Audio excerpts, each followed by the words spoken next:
Selamat pagi teman-teman sahabat ternak Indonesia. Ketemu lagi dengan saya Bayu 78 Farm Jogja. Kali ini di video ini saya mencoba menjawab beberapa pertanyaan dari teman-teman semua yang ditanyakan di kolom komentar video-video sebelumnya. Nah, ternyata banyak yang bertanya, pertanyaannya juga mayoritas juga sama. Nah, ini supaya lebih jelas, supaya lebih detail, saya akan mencoba menjawab, tapi ini versi 78 Farm Jogja ya. Jadi nanti jawabannya sebenarnya akan beragam karena situasi teman-teman kan berbeda-beda. Tiap daerah juga berbeda-beda, situasi tiap-tiap farm juga berbeda-beda. Ini saya akan menjawab versi 78 Farm Jogja. Oke. Pertanyaan pertamanya adalah idealnya luas bang pakan dan jumlah kambing berapa rasionya? Jadi menurut kami kalau hitungan bang pakan hijauan dengan jumlah kambing atau domba yang dipelihara itu kalau ngomongin rumput ya, kalau ngomongin rumput odot, pacong, mexicana, king grass, nanti ada membaca segala macam, itu rata-rata durasi panennya itu 2 bulan. Nah, satu ekor kambing atau domba itu idealnya disiapkan 60 meter persegi. Karena nanti harapannya 1 ekor itu akan makan 1 meter persegi saja, itu sudah kenyang sebenarnya. Nah, tapi kalau di double, itu nanti dalam 60 meter persegi itu peternaknya atau anak kandangnya yang ngarit nggak perlu kemana-mana ngaritnya, cukup di situ saja. Jadi kalau misalnya 10, ya 10 kali 60, 600. Kalau misalnya mau 50, ya 50 kali 60 meter, gitu. Itu kurang lebih seperti itu. Dan idealnya, misalnya tanaman pokoknya itu jenis rumput, nanti diselingi dengan tanaman-tanaman legum, ramban-rambanan, ada indigo vera, kaliandra, singkong karet dan sebagainya. Itu ditanam di samping-samping lah atau di pinggir-pinggir lahan. Jadi sekali panen itu dapat rumput dan dapat legum. Nah, tapi kalau pertanyaannya itu nanti untuk jenis legum itu harus berapa luas? Nah, ini jawabannya agak sulit karena ada jenis-jenis tertentu yang daunnya itu besar-besar, misalnya kayak ketapang. Kalau ketapang 1 pohon itu udah jadi berapa ekor untuk makan kambing toh, cuman kan durasi panennya lama. Nah, kalau ngomongin yang daun-daun kecil kayak kaliandra, lamtoro, indigo vera, itu 1 ekor itu dalam 1 meter persegi itu isi 4 pohon itu sudah kenyang lah.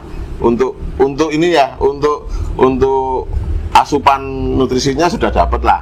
Nah, kalau untuk kenyang-kenyangnya seratnya ya dari yang rumput-rumput tadi, ada odot, pacong dan sebagainya tadi. Nah, kurang lebih seperti itu teman-teman. Jadi 1 induk itu 60 meter persegi. Nah, kok kelihatannya kok luas banget. Nah, memang ini disetting supaya nanti posisinya tidak kelebihan ternak kurang pakan, tapi kalau bisa kelebihan pakan ternaknya cukup. Nah, jadi tidak akan pernah ketemu yang namanya kekurangan pakan sepanjang tahun, baik itu nanti musim penghujan maupun musim kemarau. Nah, kurang lebih seperti itu teman-teman untuk rasionya, perbandingannya. Moga pertanyaan kedua. Apakah 78 farm rutin mendisinfektan kandang dan berapa kali sebulan rutinitas sterilisasi kandang? Oke. Kalau mau nyemprot kandang itu idealnya paling cepat sebulan sekali atau bisa 2 bulan sekali. Tapi kalau setiap hari kandang itu memang dibersihkan, itu bisa agak mundur lah 2 bulan sekali. Tapi kalau kandangnya agak jorok ya sering-sering.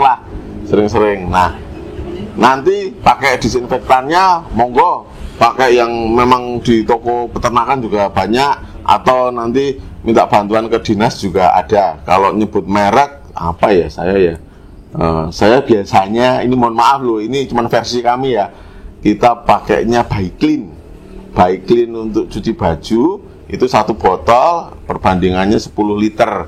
Terus kemudian diaduk, kemudian ternak dikeluarkan, dijemur, nah baru kandangnya disemprot semuanya, komplit. Itu salah satunya untuk mematikan telur-telur kutu yang ada di nempel di dinding kandang.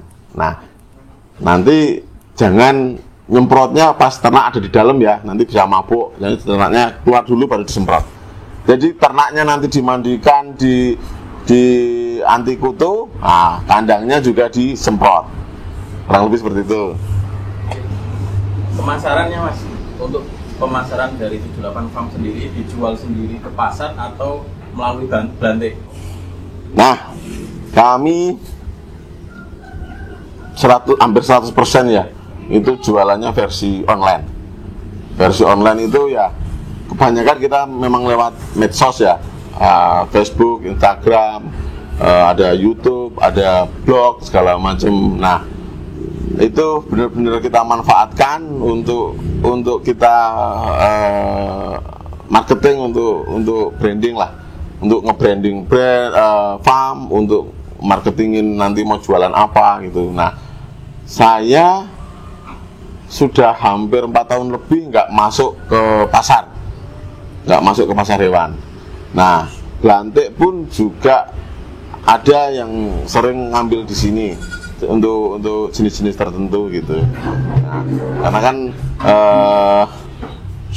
kenapa saya nggak ngambil ke pasar atau nggak ngejual ke pasar, karena dengan kekuatan media online, melayani permintaan yang dari online saja itu sudah kewalahan. Nah, jadi belum sempat dibawa ke pasar, itu orderan yang masuk aja belum semua terpenuhi. Oke. Pertanyaan berikutnya Mas, untuk memulai Mas, itu tipsnya seperti apa? Untuk memulai ternak ya? Untuk memulai ternak, siapkan ilmunya, siapkan pakannya, baru ngomongin kandang, terus kemudian cari ternaknya, kambing domba yang sesuai dengan pangsa pasar yang mau dituju. Kelima, wajib bangun yang namanya marketing. Jadi seluruh aktivitas kalau bisa dipublikasikan. Ini untuk marketing farmnya masing-masing teman-teman lah. Nah, ilmu itu bisa didapat dari banyak silaturahmi, bisa didapat dari forum-forum medsos, misalnya grup-grup Facebook, bisa didapat dari pelatihan, bisa didapat dari katakanlah sering nonton channel-channel YouTube. Nah, cuman kalau nonton channel YouTube, kalau boleh nyaranin, tontonlah lebih banyak channel YouTube-nya peternakan luar negeri. Jadi nanti akan pola pikirnya itu akan tambah maju. Jadi kita nanti berani menjadi besar, karena yang kita tonton memang farm-farm besar. Jadi kita akan ketemu domba penggemukan yang diumbar segala macam. Jadi kita kalau nonton farm-farmnya luar negeri, kita nggak akan ketemu kandang yang sekat kecil-kecil. Nah, kita nontonnya ya, kalau saya senengnya nonton farm di Australia, New Zealand, India, Pakistan, Bangladesh gitu.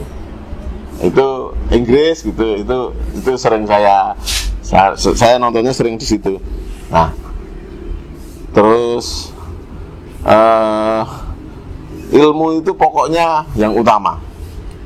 Jangan mengesampingkan silaturahmi, karena yang dipertontonkan di internet, baik itu di grup Facebook ataupun lewat channel YouTube ataupun nanti di Instagram, itu ilmunya cuman seujung kuku.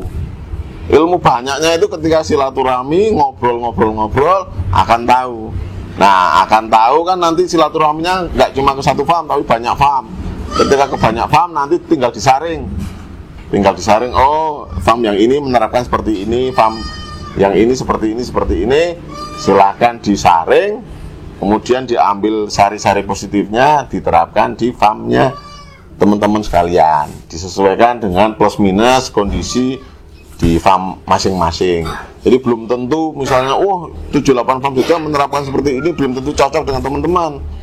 Atau misalnya farm yang lain, seperti ini kandangnya seperti ini, terus diterapkan di tempat teman-teman belum tentu cocok juga. Harus dimodifikasi pokoknya. Yang penting ilmunya didapat, kemudian dimodifikasi, disesuaikan dengan kondisi teman-teman masing-masing. Nah, ilmunya sudah dapat secara garis besar, baru ngomongin pakan. Nah, kalau sudah pakan itu akan menyita banyak waktu, menyita banyak pikiran, energi, dana. Lebih baik menurut saya dana yang besar yang sudah disiapkan itu untuk mendapatkan ilmu, kemudian untuk membangun bank pakan. Nah, baru ngomongin soal bikin kandang yang ideal.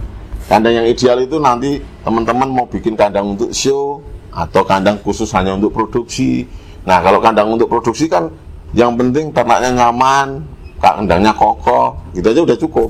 Tapi kalau untuk show ya monggo pakai baja ringan, lantai selat plastik segala macam, minumnya sudah pakai nipel segala macam, monggo saja. Nanti tinggal peruntukannya.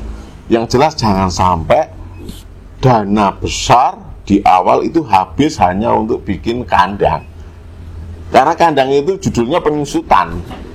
Nah, kandang semakin lama pasti akan nyusut, nilainya nyusut. Ada yang rusak, ada yang harus diperbaiki segala macam. Nah, jangan duit besarnya hanya masuk di kandang, tapi duit besarnya masuk di ilmu dan masuk di bank pakan. Nanti kandangnya disesuaikan, terus kemudian ternaknya ini pelan-pelan diisi sesuai kemampuan pakannya. Kalau pakannya kuat, nah ternaknya banyak, monggo. Kalau pakannya nggak kuat, ya jangan ngisi ternak banyak. Nanti judulnya semua beli. Kalau semua beli, kalau boleh saranin, lebih baik bisnisnya jualan pakan daripada ternak kambing atau domba. Nah, itu teman-teman. Tapi mohon maaf ya, ini saya sambil ngerokok ya. Karena memang gimana ya, biasanya peternak kambing itu ya memang temennya ngopi dan rokok gitu. Mohon maaf loh ya ini.